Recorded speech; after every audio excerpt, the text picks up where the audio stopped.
dog gone. I'm Edward Pugglesworth. How do you do? And this is the house where I live with my crew. There's Foxy, Lord Squeakerton, Hot Dog, the bears, and Dave, my pet human. I keep him upstairs. He's not too much trouble. He's tidy and neat.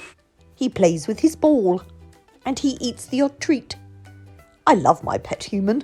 He's loyal and true. But sometimes I think that I should have got two. And now for our story. I'll always remember that crisp autumn day at the end of September. I woke Dave at 8 with a good morning bark and took him straight out for his walk in the park.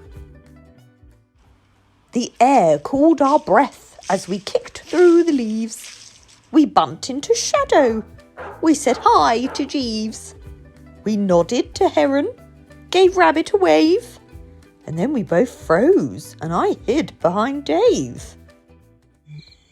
For there, in the shed by the merry-go-round, they say that a terrible troll can be found, with fur-covered face and huge eyes of bright green.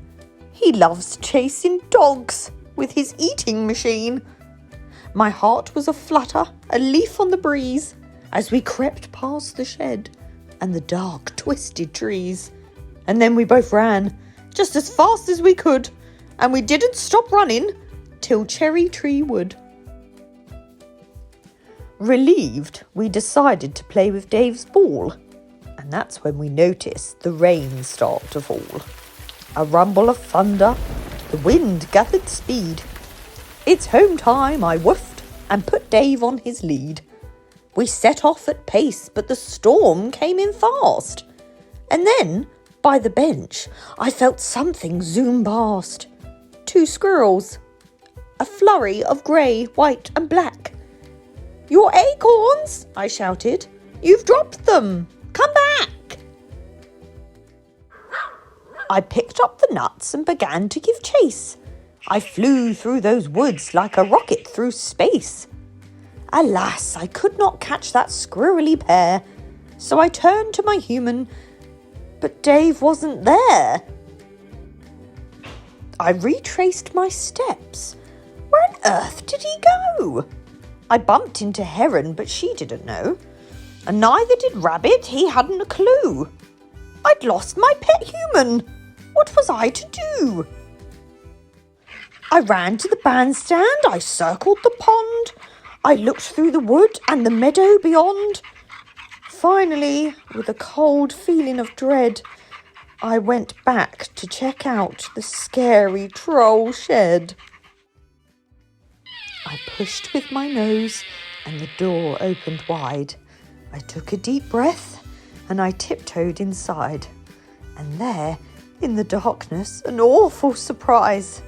For looking straight at me were 2 bright green eyes. My hackles shot up, and with trembling knees, I ran from the shed through the dark, twisted trees. I zigged and I zagged. I could hear him behind me. I needed to hide where the troll wouldn't find me. But then, a dead end. I was trapped in between the fence and the terrible eating machine. My legs turned to jelly. My thoughts were a muddle. And then the troll grabbed me and gave me a cuddle. "Hello there," he said. "What a handsome young fellow. I've seen you before, with that chap dressed in yellow. Oh dear, have you lost him? Well, that just won't do. Fear not, little doggy, I'll find him for you." We rode his machine to the place that sells tea, and there was my human, as safe as could be. A whirlwind of huggles and licks and embraces. Kindness, it's found in the strangest of places. And so, dearest reader, our story ends here. A day of adventure, new friendships and cheer. Have fun in the park, but I do recommend that you keep a close eye on your two-legged friend.